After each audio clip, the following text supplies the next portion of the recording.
बात समझ रहे हैं कि मतलब उसमें व्यक्ति उलझा रहे और अपने आप को उसमें लगा रहे। पहले क्या था कि पहले के लोग ध्यान साधना किया करते थे, यज्ञ किया करते थे, परंतु अब कोई ध्यान नहीं करता है, न साधना करता है, न कोई यज्ञ करता है।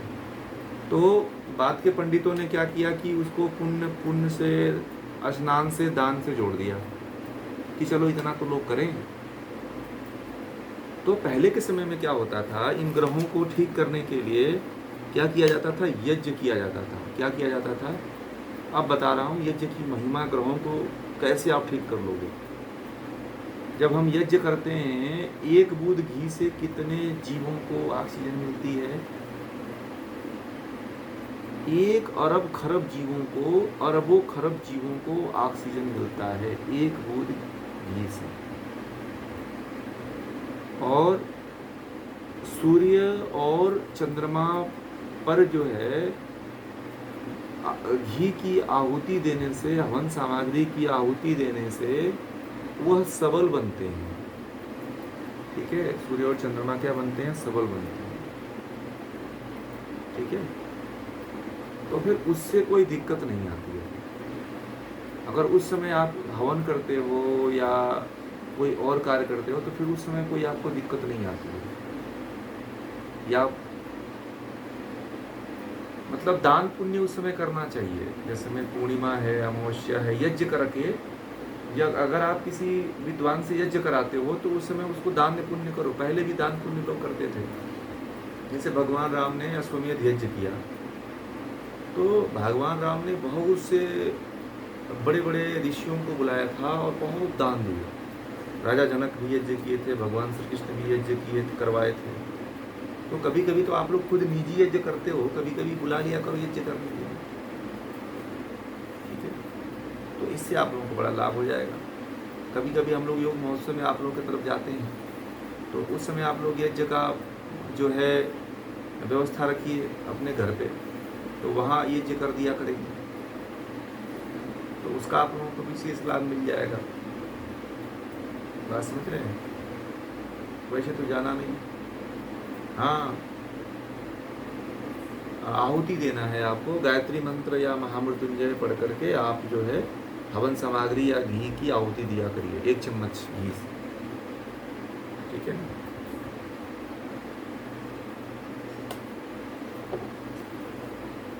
घी जो है, घी का अवशोषण सीधे सूर्य ही करता है। जो है घी जो है सूर्य की ही ऊर्जा है। क्या है, घी जो है पृथ्वी पे जो है सूर्य का प्रतिनिधित्व करता है। सूर्य की लिक्विड रूप में यह घी ऊर्जा है, और यदि आप उसको जलाते हो तो वह जाकर के सूर्य को पुनः प्राप्त हो जाता है, जिससे आपको उसका लाभ मिलता है। इसीलिए घी की आहुति हमारे ऋषि किया करते थे, इसीलिए यज्ञ किया करते थे, इसलिए आप लोगों को कहते हैं ना कि यज्ञ करो। आपको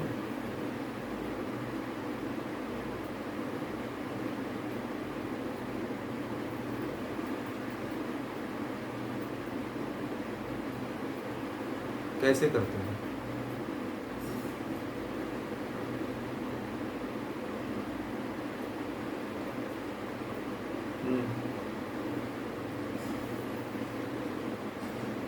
उपले, हाँ हाँ हाँ, ठीक।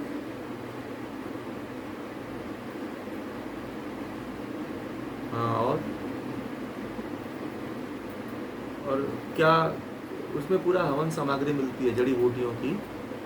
आप वहाँ से ले लीजिए, दुकानों में मिलता है, हवन सामग्री मिलता है, जिसमें करीब 20 180 प्रकार की जड़ी बूटियाँ मिलती हैं। उसमें ड्राई फ्रूट मिला दीजिए, ड्राई फ्रूट मिला दीजिए, और गायत्री मंत्र और महामृत्युंजय मंत्र से आहुति दीजिए 12-12 बार।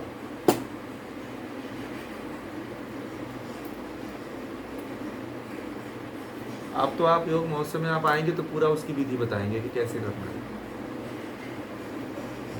वो तो अब मोबाइल में ऑनलाइन कैसे बताएंगे, वो तो प्रत्यक्ष रहेंगे तो वही वो कर पाएंगे। ठीक है, तो जो, और आप लोगों में से सभी लोग यज्ञ कर रहे हैं। एक दिन उन्होंने भेजा था, दीपा जी।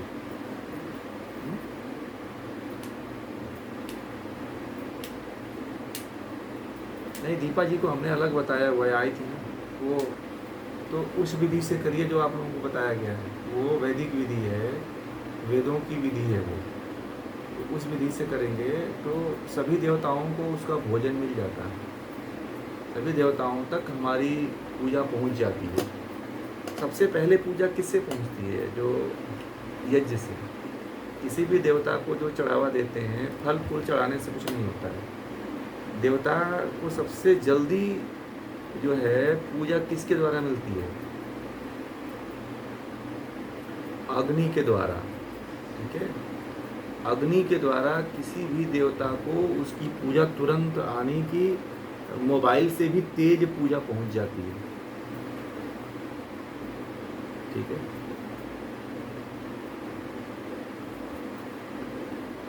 और सब लोग, जो लोग पूजा अभी यज्ञ नहीं कर रहे हैं, वो लोग जो बंद कर दिए हैं, वह पूजा यज्ञ करना शुरू कर दीजिए। ठीक है, कोई भी ऐसा व्यक्ति नहीं होना चाहिए जो यज्ञ ना करे। ठीक है,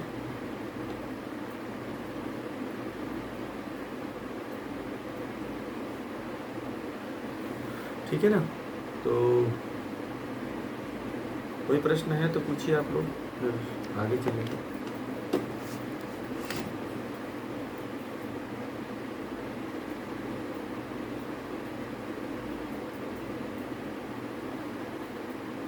हाँ, पूरा संयम आता है ना। यदि आप यज्ञ करते हो ना, तो सूर्य और चंद्र दोनों बैलेंस होता है, नाड़ियाँ इससे बैलेंस हो जाती हैं।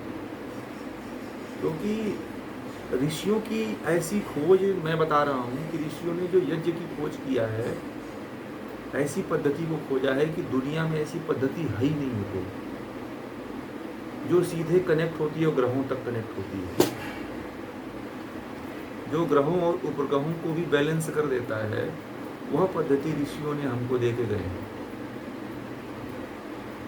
ठीक है, जो गर्मी बढ़ रही है ना, इतनी ज़्यादा गर्मी को कम करना है ना, तो यज्ञ करना शुरू कर दीजिए, गर्मी कम हो जाएगी।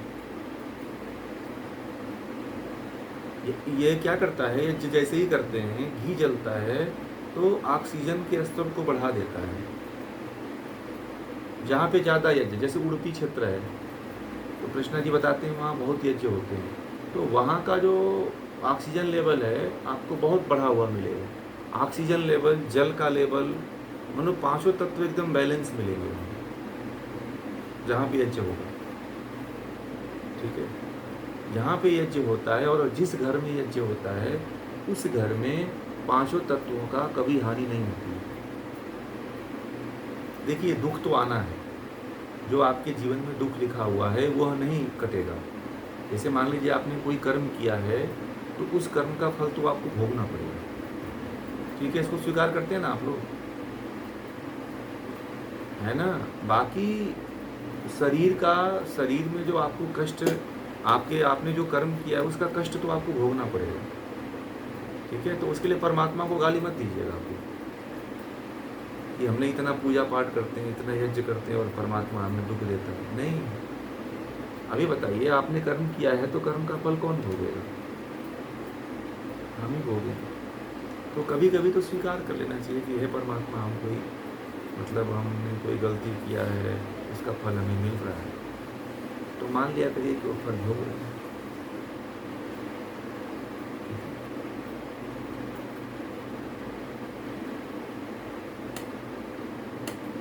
हाँ, स्वीकार करना आना चाहिए, नहीं करेंगे तो फिर तो आप ये मान लीजिए कि हमारी कहीं ना कहीं गलती रही। इसलिए देखिए, यज्ञ जो है ना, यज्ञ क्यों करने के लिए हम इतना, मैं भी जो है यज्ञ को कहता था, पहले लोग कहते थे कि घी जलाना नहीं चाहिए, यज्ञ नहीं करना चाहिए, ये बेकार की चीज़ें हैं, इस घी को गरीब को दे दो तो उसका पेट भर जाएगा। ये बताइए, घी जलाने से क्या होता है कि आप एक व्यक्ति का पेट भरोगे खिला करके, परंतु जला दोगे तो कितने जीव जीते हैं इससे?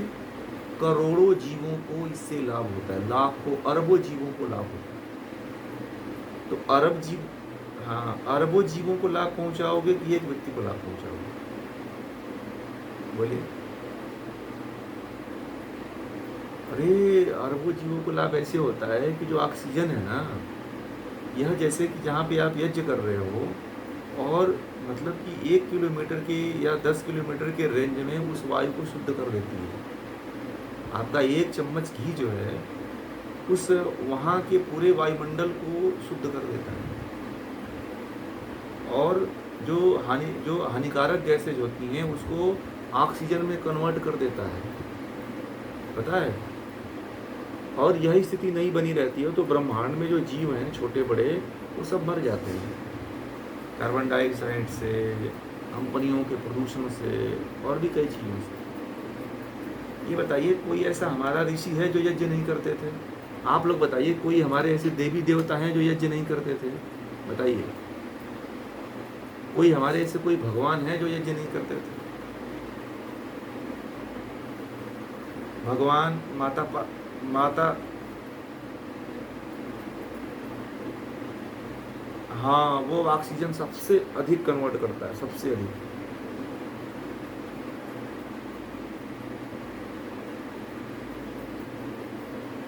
जीवों को ऑक्सीजन मिलता है, आपको ऑक्सीजन मिलता है। मनुष्य जो जीवन जो है जो चल रहा है वो ऑक्सीजन के बल पे ही तो चल रहा है। अगर केवल यदि नाइट्रोजन गैस बढ़ जाए ना तो आदमी यहाँ पे कोई नहीं जिएगा, सब मर जाएंगे। वैसे भी 78% है ना नाइट्रोजन है, तो आप नाइट्रोजन से जी लेंगे?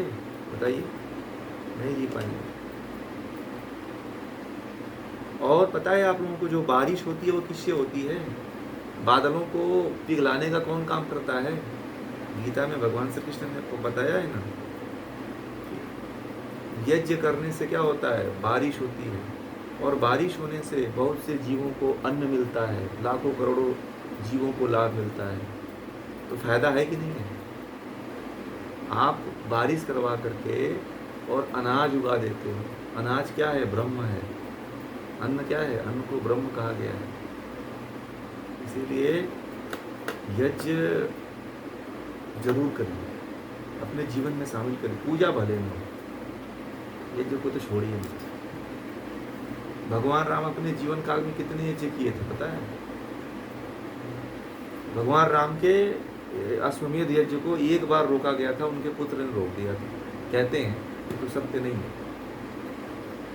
भगवान राम के यहाँ हर वर्ष जो है यज्ञ हुआ करता था, अश्वमेध यज्ञ हुआ करता था, हर वर्ष हुआ करता था।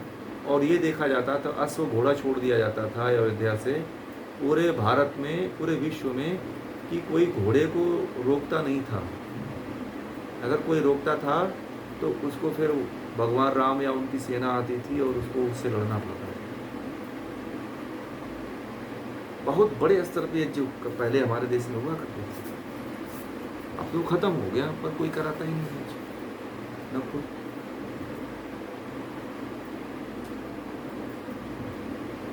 अब वो थोड़ी लंबी प्रक्रिया है, उसके पीछे मत पड़िए।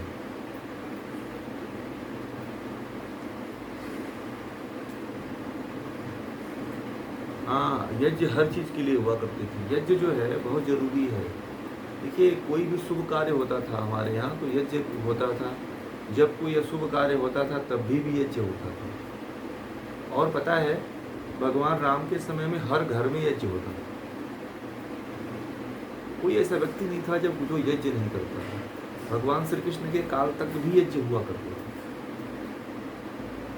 पता है आप लोगों को, यहाँ तक कि रावण और विभीषण और ये रावण और मेघनाथ भी यज्ञ करते थे। पता है आप लोगों को?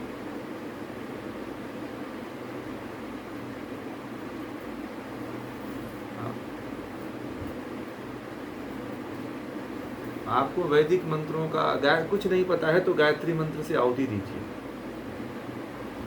वह संपूर्ण मंत्र है, अपने आप में पूरा पूर्ण है।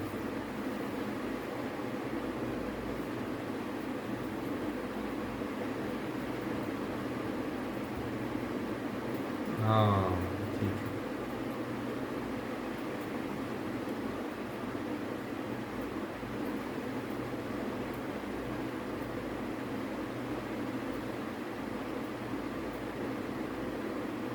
एक तो देखिए तत्वों को पहचानने के लिए बताया गया था कि उनकी लंबाई देखी जाती है कि 4 अंगुल है तो अग्नि तत्व है, 8 अंगुल है तो कौन सा तत्व है, 12 अंगुल है तो कौन सा तत्व है। एक तो अंगुल के हिसाब से आप पता लगा लोगे कि कौन सा तत्व है, ठीक है। और दूसरा था स्वाद, ठीक है। अगर आपकी शरीर जिस तत्व की मांग कर रही है वो समझ लेना कि वो तत्व आपके शरीर में या तो घट गया है या तो बढ़ गया है। इस तरह से तत्वों की पहचान कर सकते हो। यदि मान लीजिए आपको मीठा खाने का मन कर रहा है तो यानी कि आपको पृथ्वी तत्व आपका कमी है, पृथ्वी तत्व की कमी है। तो पृथ्वी तत्व आपको लेना चाहिए, मीठे पदार्थों का सेवन करना चाहिए, ठीक है। तो स्वाद से, और यदि आपके अंदर कसैला खाने का मन है तो जल तत्वों का सेवन करिए, ठीक है। शरीर में देखिए कसैला, शरीर कसैला चीज़ को मांगता है। कभी कभी चीज़ होता है ना कि कभी आज ये खाने का मन है, आज ये खाने का मन है। तो इस तरह से आप तत्वों की कमी को पूरा कर सकते हैं। दूसरा एक तरीका बताया था रंग से, कलर से, वर्ण से, कि हर तत्व का पांच तत्वों का 5 रंग होता है। तो यदि मान लीजिए कि आपका पृथ्वी तत्व है तो पृथ्वी तत्व का रंग क्या है, पीला। तो पृथ्वी तत्व को यदि आपको बढ़ाना है तो पीले फलों को खाइए, पीले वस्त्र को धारण करिए, पीला रंग का टीका यानी कि हल्दी का टीका लगाइए, हल्दी से बने पदार्थ को खाइए, तो पृथ्वी तत्व आपका बैलेंस हो जाएगा।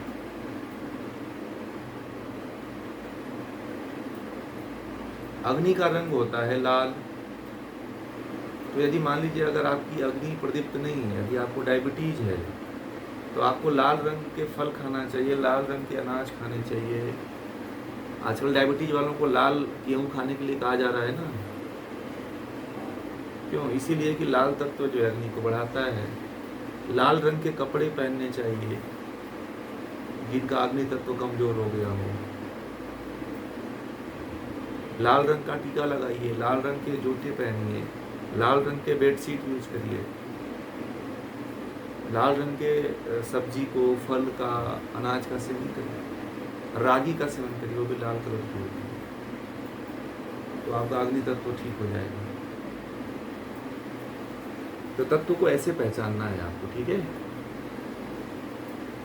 और उसके भारीपन से, हल्के से, तीखेपन से आप पता लगा सकते हो कि कौन सा तत्व है। हाँ, उस तरह से भी आप पता लगा सकते हो। नहीं, श्वास आपको प्रश्वास में भी पता चलेगा और आपके शरीर में भी सिम्टम आते हैं इन तत्वों के। हाँ, प्रश्वास के समय पता कर लीजिए तो बहुत अच्छी बात है।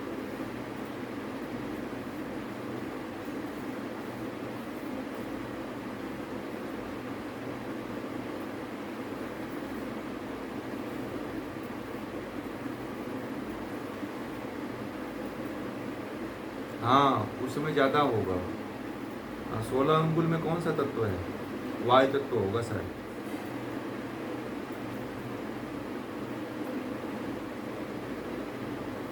सोलह अंगुल में जल तत्व है ना। हाँ, और 12 अंगुल में कौन सा है? 12 अंगुल में 8 अंगुल में कौन सा तत्व है? वायु तत्व तिरछा भागता है। कैसा? तिरछा।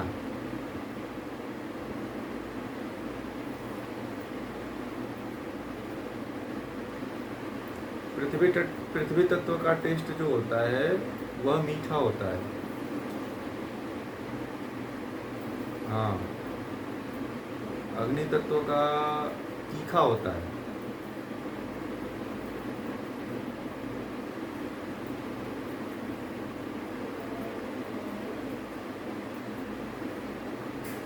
जैसे आपको एकदम जलन मार रहा हो, एकदम तीखी डकार आ रही हो, जलन वाली डकार आ रही हो, तो अग्नि तत्व आपका बढ़ गया है, कम करना पड़ेगा आपको। आपको मीठा खाने का मन हो रहा है, हाँ, तो खट्टी डकार वो अग्नि का ही है, अग्नि का ही आता है। यदि आपको मीठा नहीं कम करना है हाँ, तीखा नहीं खाना है वहाँ पे।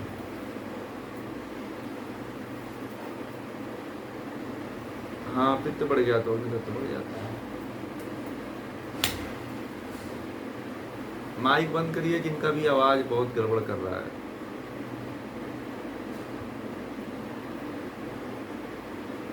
हाँ, वायु का खट्टा, हाँ वायु का खट्टा होता है। वो सब पुस्तक में लिखवा चुके हैं ना, पुस्तक में लिखवा चुके हैं, आप लोग देखिए। अच्छा, ऐसा है कि आप लोग नोट करके ना एक काम करिएगा, अभी ग्रुप में जो है सभी तत्वों का स्वाद, सभी तत्वों का जो है कलर, और ये भेजिए ग्रुप में, सब डालिए, सबको क्लियर हो जाए। पुस्तक से लिख करके डाल दो।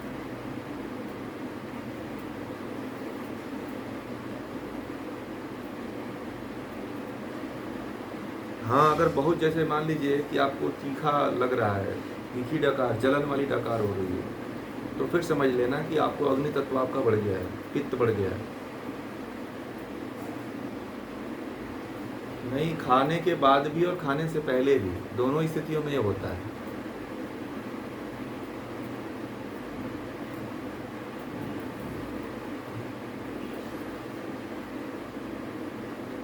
सब आहार से होता है।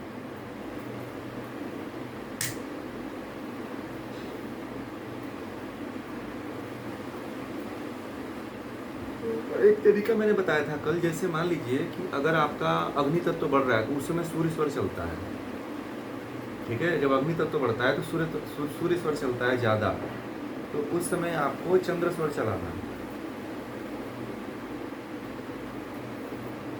ठीक है। हाँ, आप अब इन तत्वों को आप चाहे तो अपने आप से बैलेंस कर सकते हो आप, कि अगर आकाश तत्व है तो इसको कम करना है तो कौन सा तत्व चला देंगे, फिर स्वर को बदल दीजिए, स्वर को बदलते रहो, आप सबका सोल्यूशन पा जाओगे आप, ठीक है ना।